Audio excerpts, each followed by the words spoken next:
we're told that over 100,000 Antifa zombies moved in on Hamburg for the G20 Summit last week.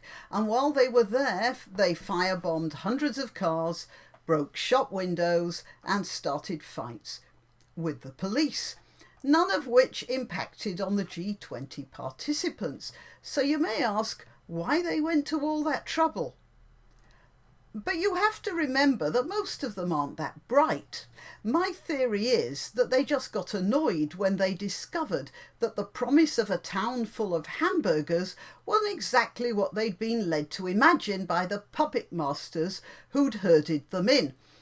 Meanwhile, as the good citizens of Hamburg watched the columns of smoke hanging over their town centre, accompanied by the sound of breaking glass and sirens, it was a chance for the older residents to revisit those good old days when other uniformed thugs marched through their streets, trailing destruction in their wake. So it probably wasn't all that bad. Apart from acting as a magnet for Antifa, though, I've had a lot of trouble working out exactly what the G20 meeting was for.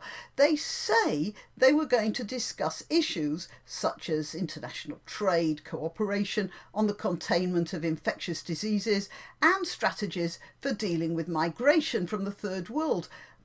But what it seemed to be really about was how they shook hands with each other.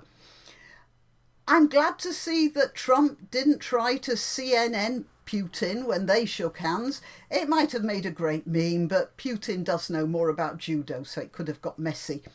So, apart from the acres of reportage about handshakes, the whole thing looked to me more like one of those parties you used to have at school when only the coolest kids got invited, and they spent their time getting stoned and laughing at the ones they'd left out. All except for the slightly dim one they allowed along because they knew how grateful he'd be, and they could make fun of him afterwards as well.